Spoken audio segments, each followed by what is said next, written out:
My name is Damon.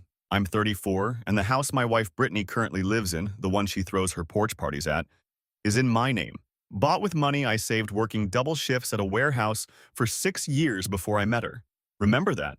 Brittany and I married when I was 28. Her mother Lydia had been on dialysis about a year by then, living alone 45 minutes from us. Brittany's brother Ray lived 20 minutes from Lydia, but made it clear he wasn't rearranging his life for appointments. He worked at a car dealership and acted like every day off would cost him a promotion he was never getting. About a year into our marriage, Brittany asked if I could drive Lydia 3 days a week. I said yes. I had a logistics coordinator job with flexible hours. Brittany worked reception at a dental office with a strict schedule. So 3 mornings a week, I'd drive 45 minutes to Lydia's, sit at the clinic for 3 hours, drive her home, then work afternoons. 9 hours minimum every week. I did this for 4 years. Lydia was never the problem. She was quiet, grateful, said thank you every time. The problem was what happened at home. Brittany started hanging with her coworker Daphne and others. Porch sessions every weekend with wine and loud music. Fine. But then came the attitude. If I asked for help around the house, she'd say, I was home more during the day, so why couldn't I handle it? As if driving her mother 9 hours a week was vacation. If I said I was tired, she'd roll her eyes. If I suggested Ray should step up, she'd tell me to stop complaining. I kept doing it. Told myself she was stressed about her mom's health. Made excuses for 4 years. The Thursday night in October that changed everything. Lydia had a rough week. 2 extra appointments, so I'd done closer to 14 hours. I pulled into the driveway around 7 p.m., completely drained, and heard them before I cut the engine. Brittany, Daphne, 2 other women, bottles everywhere on the porch. I walked toward the front steps, and Daphne looked right at me and told the group I was like a dog, obedient, pathetic, and too dumb to run away.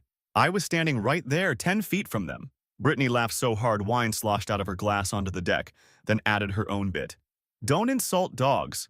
At least they're loyal and useful. They all lost it. 4 women on my porch, at my expense. After I spent the week keeping Brittany's mother alive, I walked inside and went to bed. Not because I was sad, because I was making a decision. Here's what nobody understood about me. When I'm angry, I go quiet and I start planning. Lying in that bed, I thought about the fact that this house was mine outright. Brittany's name was on nothing. Not the deed, not a utility bill. I'd set everything up before we married and never added her. I thought about how I paid property taxes, insurance, groceries, even Lydia's transport costs that Brittany never offered to split. I thought about Ray making decent money and not contributing a dollar toward his own mother's care. Next morning, I didn't bring it up. Brittany was hungover. I went to work, called my sister during lunch and told her everything. My sister, who never liked Brittany and told me multiple times I was being used, asked one thing. So what are you going to do? I said I needed a few weeks, but I was done being the dog on the porch. Over the next 2 weeks, I kept driving Lydia, kept working, kept eating dinner with Brittany like nothing changed. She never apologized, never brought it up. Just a joke, just girls having fun. That told me where I stood. During those weeks, I went through every piece of paperwork, confirmed every major asset, house, car, savings, was solely mine. I also called Bernard, Brittany's father. He and Lydia divorced 12 years ago. He remarried, lived 2 hours away. Brittany barely spoke to him. But Bernard and I always got along. I told him what happened and asked if he'd help coordinate Lydia's transport because I was about to stop. Bernard got quiet. Then he told me something. Brittany and Ray had been splitting a monthly payment from Lydia's disability benefits for the past 2 years. Money meant for medical transport costs. Money I never saw because I was doing the driving for free. Brittany had been collecting cash for a service I was providing and pocketing every dollar. I'll stop part 1 here. What happened next took about a week to play out, and I need to be careful telling it. But I'll say this. By the time I was done, Brittany didn't have a porch to sit on anymore, and Daphne had her own problems coming, because running your mouth about someone in their own house has consequences. Man, this is one of those stories where every new detail makes the last detail worse. Like you think it's bad enough. The disrespect, the laziness from Ray, the porch roast session. And then Bernard drops the stipend bomb and suddenly the entire picture shifts. Because up until that point you can maybe argue Brittany was just ungrateful and immature. But once you learn she was literally billing for Damon's labor, collecting a paycheck off the back of a man she was openly mocking, that's not a bad wife moment. That's a whole operation. She ran a scheme where the product was her husband's time and the customer was the government, and she kept all the revenue. And the fact that Lydia, the actual sick woman, thought the money was reaching Damon, that's the part that sits in your chest. Because Lydia was saying thank you every car ride, thinking he was at least being compensated, and Brittany let her believe that while splitting the check with her brother over wine. And Damon going quiet, not exploding, just lying in bed doing math. That's the scariest kind of angry. That's not a tantrum. That's architecture. He's not building a case. He's building an exit. And Brittany has absolutely no idea she's standing in a house that's about to stop being hers. Update 1. All right, a lot of you have been asking for this update, and I appreciate the messages. Some of you called exactly what was coming. Others told me to just leave and move on. I respect that, but moving on wasn't an option for me, not after what I found out from Bernard. So after that call with Brittany's father, I sat with the information for about 3 days. Brittany and Ray had been splitting Lydia's disability transport money, roughly $1,400 a month between them, for 2 years while I drove Lydia for free. That's over $33,000 total that was supposed to cover the exact service I was performing out of my own time and gas money. Brittany never mentioned it. Not once. And I couldn't just confront her immediately because I needed to understand the full picture first. That Sunday, I drove to Bernard's place. 2 hours each way, told Brittany I was helping a coworker move furniture. Bernard sat me down at his kitchen table and walked me through it. When Lydia first started dialysis, the disability benefits included a transportation stipend. Lydia had signed the paperwork assigning that stipend to Brittany to manage since Brittany was listed as her primary care coordinator. Except Brittany looped Ray in, and they'd been cashing it and splitting it every month. Bernard only knew because Lydia had mentioned it to him during one of their rare phone calls. She'd assumed the money was going to me, or at least covering my gas. When Bernard asked Brittany about it a year ago, she told him to mind his own business and that I knew about the arrangement. I didn't. So let me get this straight for everyone reading. My wife watched me wake up 3 mornings a week for 4 years, drive 90 minutes round trip, sit in a clinic, burn my own gas, rearrange my work schedule, and she was getting paid for it. Not paying me, getting paid.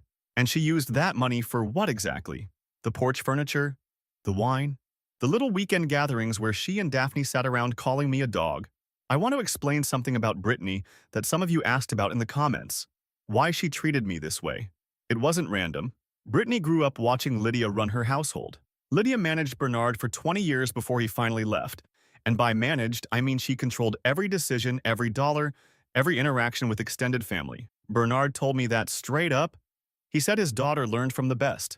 Brittany saw a marriage as a system where one person does the work and the other person manages the person doing the work. She genuinely believed she was entitled to direct my time and collect the benefit because, in her mind, she was the one who organized everything. She told her friends. She coordinated with Ray. She handled the paperwork. The fact that I was the one actually doing the physical labor was, in her mind, the less important part. That's not me guessing. That's what she told me to my face 3 days later. Because on Wednesday, I confronted her. I came home from work, sat down at the kitchen table, and told her I knew about the transport stipend. I told her I knew she and Ray had been splitting it. I told her Bernard told me. And I watched her face go through about 4 different expressions before she settled on the one I expected. Annoyance. Not guilt. Annoyance. Like I'd found out about a surprise party and ruined it. She immediately went into defense mode. She told me the money was technically assigned to her as care coordinator, and she had every right to it. She said managing Lydia's medical paperwork, calling the clinic, scheduling appointments, all of that was work too, and the stipend was compensation for all of it, not just driving. She said Ray deserved a cut because he helped on the weekends I couldn't drive.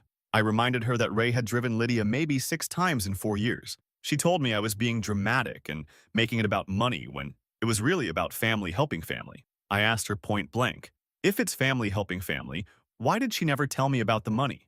She said because she knew I'd react exactly like this, making it a bigger deal than it was. I told her she was right. I was making it a big deal because it was a big deal. I spent 4 years donating my time while she collected a check for it and spent it on wine and patio furniture. She said that was unfair and that she used the money for household things too, and I told her that the household things she was talking about were literally for the porch, where she sat around mocking me. That's when Brittany shifted tactics. She stopped defending the money and started attacking me for going to Bernard behind her back. She said I had no right to involve her father in our marriage, that Bernard was a deadbeat who left Lydia when she was sick, and that anything he said was motivated by guilt and manipulation. She said I was acting like a child running to Daddy, instead of talking to her first. I told her I did try to talk to her first. For 4 years I brought up that I was tired, that I needed help, that Ray should contribute, And every single time she shut me down or rolled her eyes or told me to stop complaining. So I found someone who would actually give me a straight answer. We argued for over an hour. She cried. She yelled. She called my sister and told her I was blowing up our marriage over a misunderstanding. My sister told Brittany there was no misunderstanding and that I should have done this 2 years ago. Brittany hung up on her. That night, Brittany slept in the guest room. The next morning, she acted like nothing happened. Made coffee, asked me what I wanted for dinner. Classic reset behavior. I told her we needed to talk about the house. She asked what about the house. I told her that I'd been thinking about our living situation and that I wanted her to understand clearly that this house was mine, in my name, paid for with my money before we ever met, and that I'd been covering every bill in it for our entire marriage. She stared at me and asked what I was saying. I told her I was saying facts, that's all. Just making sure we both understood the facts of our situation.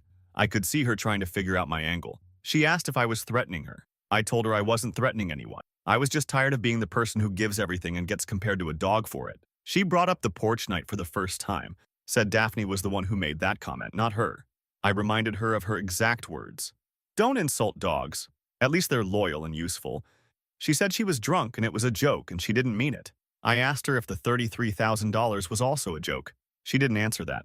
What she did do was call Ray, and that's where things got interesting because Ray had figured out that if I stopped driving Lydia, someone was going to have to do it, and that someone was going to be him. And Ray had zero intention of giving up his weekday schedule for his mother's appointments. So Ray came to my house, to convince me to keep driving.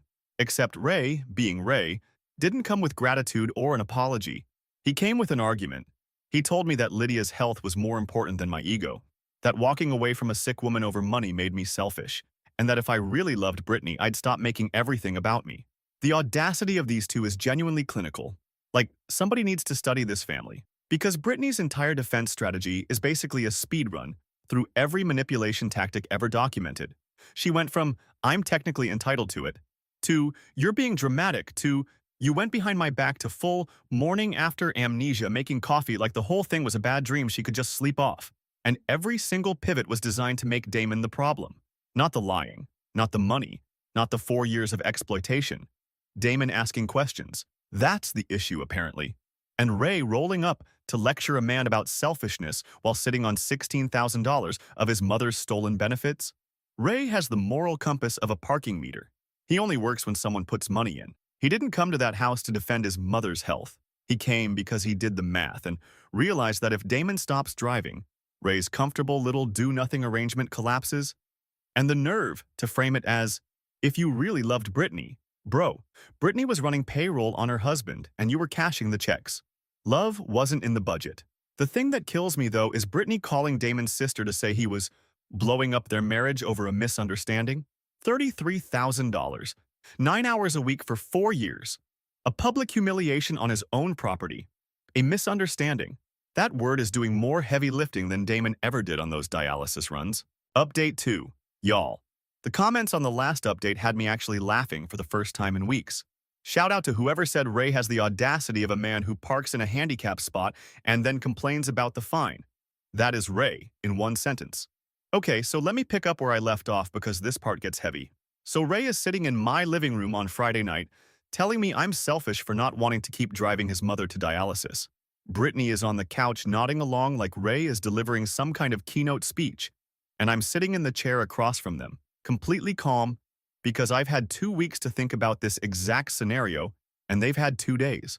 I let Ray finish his whole speech, the guilt trip about Lydia's health, the bit about how family doesn't keep score, the part where he implied that real men don't walk away from responsibility. Then I asked Ray one question, how much of the transport stipend he'd gotten over the past 2 years. Ray looked at Brittany. Brittany looked at the floor. Ray tried to recover, said the stipend was for care coordination and not specifically for driving. Same argument Brittany used. I told him that was interesting because Bernard told me Lydia believed the money was going to me for gas and time. Ray said Bernard didn't know what he was talking about. I said Bernard seemed to know more than the guy who drove his mother 6 times in 4 years. Ray got angry. He stood up and told me that if I wanted to blow up my marriage and abandon a sick woman over a few $100 a month, that was on me. I told him it wasn't a few hundred. It was over $33,000 total, and that the only person who abandoned Lydia was the son who lived 20 minutes away and couldn't be bothered. Ray told me I had no right to judge how he handled his relationship with his mother. I told him he was right. I wasn't judging. I was just done subsidizing it. Brittany jumped in and told me to stop antagonizing her brother, that this wasn't helping anything. I told her she was right again. None of this was helping, which is exactly why I was making changes. I told both of them, sitting right there, that I was done driving Lydia effective immediately, not next month, not after they found a replacement. Done. Starting Monday, someone else needed to figure it out. Ray started pacing. He asked who was going to take her. I said that sounded like a Ray problem. He said he couldn't do 3 days a week. His schedule at the dealership wouldn't allow it. I told him maybe he could use some of that $16,500 he'd collected to hire a medical transport service. Brittany told me I was being cruel and that Lydia didn't deserve this. I agreed. Lydia didn't deserve any of this, including her own children pocketing her disability money while a son-in-law did the actual work. That was Friday night. Ray left angry. Brittany didn't speak to me the rest of the weekend. Monday morning, I did not drive to Lydia's apartment. I went to work. Brittany called me around 9 a.m. furious, saying Lydia was sitting in her apartment with no ride and her appointment was in an hour. I told Brittany she had a car. Brittany said she couldn't leave work. I told her to call Ray. She hung up. Lydia missed that appointment. She made the Wednesday one because Ray finally drove her, and from what I heard, he complained the entire time. By Thursday, Brittany came home and told me we needed to talk about a long-term solution. I told her the long-term solution was that her and Ray use the stipend money to pay for a professional medical transport service, which is what it was meant for. She said that wouldn't cover 3 days a week. I told her that sounded like it wouldn't have been a problem if she hadn't been spending the stipend on patio furniture and wine for 4 years. Now here's where Daphne comes in. And honestly, this is the part that made me the angriest out of everything. Brittany, in her infinite wisdom, had been telling Daphne every detail of our fights. Every single thing, the stipend, Bernard, the house being in my name, all of it. And Daphne, who already thought I was a joke based on that porch night, decided to get involved. She started texting me directly. Brittany had given her my number ages ago for some group planning thing, and Daphne apparently saved it. She sent me a message on Wednesday telling me that I was destroying my marriage over pride, and that Brittany deserved better than a man who held property over his wife's head. She said she'd seen men like me before, and that controlling someone by threatening to take their home was a specific kind of evil. I want everyone to absorb that for a second. The woman who called me an obedient, pathetic dog to my face while I was walking into my own house is now texting me to tell me I'm the controlling one, because I reminded my wife that the house she lives in, rent-free, bill-free, belongs to me. I didn't respond to Daphne's first message, but she sent 2 more over the next day, each one longer, each one more aggressive. The last one said she was going to tell everyone at Brittany's office what kind of man I was and that Brittany should take me for everything I had. That's when I responded. I told Daphne that I had kept records of every dollar I spent on this household for the past 4 years, that the house was mine before the marriage, and that if she wanted to go around telling people things, she should make sure she had the full story first. I also told her that inserting herself into someone else's marriage was going to cost her something she wasn't expecting. I wasn't bluffing. Because here's what Daphne didn't know is, she and Brittany both worked at the same dental office, and Daphne had been using the office group chat to talk about my personal situation. One of the other women from the porch night, a dental hygienist who actually felt bad about what happened that Thursday, had screenshotted the messages and sent them to Brittany thinking Brittany should know what Daphne was saying, except Brittany already knew because she was feeding Daphne the information. But the hygienist also mentioned it to the office manager because some of the messages Daphne sent in the work chat included details about patients' family situations that she'd overheard, specifically details about Lydia's medical condition and treatment schedule. That's a workplace policy violation at minimum. Daphne didn't know any of this was circling back. She was still texting me threats about ruining my reputation when her own was already catching fire in her own office. Meanwhile, I filed for divorce, went to a consultation, laid out the situation, house in my name pre-marriage, separate finances throughout, no kids. The attorney told me my position was strong, especially on the property. I didn't file to scare Brittany. I filed because I was done. The dog was off the porch. Brittany found the paperwork on a Saturday morning. She was looking for a phone charger in my desk drawer and found the filing copies. And that's when the begging started. Not the rain and screaming at my sister's door begging. That comes later. This was the first wave. She sat on the bed and told me she loved me, that she'd made mistakes, that we could fix this. She said she'd pay back the stipend money. She said she'd cut off Daphne. She said she'd talk to Ray about taking over Lydia's rides permanently. Everything I'd wanted to hear 6 months ago, she was offering now that she was holding divorce papers. I told her it was too late. She asked me when exactly it became too late. I told her it was too late the night she sat on the porch I paid for, drinking wine bought with money meant for me, and laughed while her friend called me a dog. And then she made it worse by adding a punchline. She was crying when I left the house that afternoon. I drove to my sister's place and told her I'd need the guest room for a while. Not because I had to leave, it was my house, but because I needed space to think about my next move regarding the property and I didn't want to be under the same roof as Brittany while the divorce was processing. But here's the thing I didn't expect. The thing that turned this from a two-person problem into a full family crisis. Lydia called me that Sunday evening. Not Brittany, not Ray, Lydia herself. And what she told me changed how I was handling everything. Daphne is a masterpiece of self-destruction. She's like someone throwing rocks at a beehive while standing in a pool of honey and wondering why things are getting buzzy. This woman watched a man walk into his own home after 14 hours of keeping someone's mother alive, called him a pathetic dog to his face, and then 6 weeks later has the confidence to text him about how he's the toxic one. The lack of self-awareness isn't just impressive, it's almost artistic. She's out here threatening to ruin his reputation while sharing a patient's medical details in a work group chat. She brought a flamethrower to a situation where she was already standing in gasoline, and Brittany feeding her every detail? That's not venting to a friend. That's handing ammunition to someone who's already proven they'll use it against your husband in your own house. Brittany essentially outsourced her harassment. And the Daphne karma is perfect because nobody took Daphne down. Daphne took Daphne down. She was so busy trying to destroy someone else's life that she didn't notice she was live tweeting her own termination. But the real moment in this update, and I keep coming back to it, is Brittany offering everything after finding the divorce papers. Pay back the money. Cut off Daphne. Make Ray drive. She had the ability to do all of that the entire time. She just didn't think she'd ever have to. The solutions only appear when the consequences do, and that tells you everything about who someone actually is. She wasn't incapable of being fair. She just didn't think fairness applied to Damon. Final update. Last one. Thanks for sticking with this. Let me finish it. Lydia called me that Sunday at my sister's place. She wasn't running an errand for Brittany. She was angry. Her caseworker had flagged a discrepancy during a benefits review. Lydia had been going through her disbursement records and realized the transport stipend she thought was going to me had never reached me. When she confronted Brittany about it the day before, Brittany told her it was handled and not to worry. But Lydia's caseworker said if the stipend wasn't used for its intended purpose, it could trigger a review of her entire benefits package. Housing assistance, medication copays, everything. Brittany and Ray hadn't just been pocketing cash. They'd put their mother's whole support system at risk. Lydia asked me directly if I ever received any transport money. I told her no.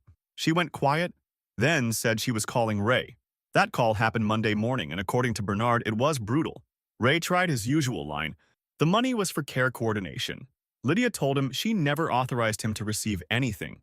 Ray blamed Brittany. Brittany blamed Ray for pressuring her into splitting it. They turned on each other in 24 hours. Meanwhile, Lydia's caseworker was requesting documentation showing the stipend went toward transport. There was none because it didn't. Everything hit Brittany at once that week. The caseworker situation, divorce papers, Ray calling daily blaming her, and Daphne. By Wednesday, Daphne had been called into a meeting at the dental office about the group chat messages containing private details about a patient's family member's medical condition. Daphne was put on administrative leave. Brittany was terrified of being connected to it since everyone knew she was Daphne's source. Brittany showed up at my sister's place Wednesday evening. My sister answered and Brittany started immediately. She needed to talk to me. This was out of control. She could fix everything. My sister told her I wasn't available. Brittany said she'd wait. My sister told her she could wait in her car. Brittany sat in the driveway for 2 hours before leaving. Next day, she texted me a long message. She'd contacted the caseworker and was returning the stipend. She'd cut off Daphne. She'd sign whatever I needed about the house and wouldn't fight on assets.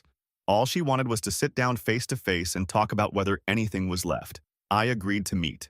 Not for reconciliation, because I wanted her to hear from me directly why it was over. We met at a park Saturday. Brittany hadn't been sleeping. She started talking fast. The stipend was wrong. She was sorry. The porch night was her worst moment. She'd been raised watching Lydia manage everyone and didn't realize she'd become the same person. She took me for granted because I never pushed back and she confused my patience with weakness. I listened to all of it. Then I told her the problem wasn't one thing, the money, the porch, Daphne. The problem was that for 4 years she built a life where I was the engine and she was the passenger. And she let everyone around her treat me like the spare tire. I told her the night Daphne called me a dog, and she added her punchline. That wasn't a drunk joke. That was how she saw me. Because you don't laugh that hard at something you don't already believe. The stipend proved it. She assigned a dollar value to my labor and decided she deserved it more. And the thing that finished it was 4 years of watching me sacrifice my time without ever once mentioning I was being compensated on paper but not in reality. She asked what she could do. I told her to move out within 30 days, cooperate with the divorce, and fix her mother's benefits before Lydia lost everything. She asked where she was supposed to go. I told her that was no longer my problem. 3 days later, Tuesday night, my sister told me to come downstairs. Brittany was outside in the rain on the front porch, loud. I could hear her through the door, begging to talk to me, saying she'd do anything. Counseling, pay back every dollar. She was losing everything. My sister asked what I wanted to do. I told her to leave the door closed. Brittany stayed about 20 minutes, alternating between pleading and yelling. Then I heard her car start. 2 weeks later, she moved out of my house. Ray took over Lydia's driving and resented every minute. Lydia's caseworker adjusted her benefits after Brittany returned the money, so Lydia kept her coverage. But the trust between Lydia and both her kids was finished. Daphne got terminated from the dental office. She sent me one text saying I ruined her career over a joke. I didn't respond. Divorce finalized 4 months later.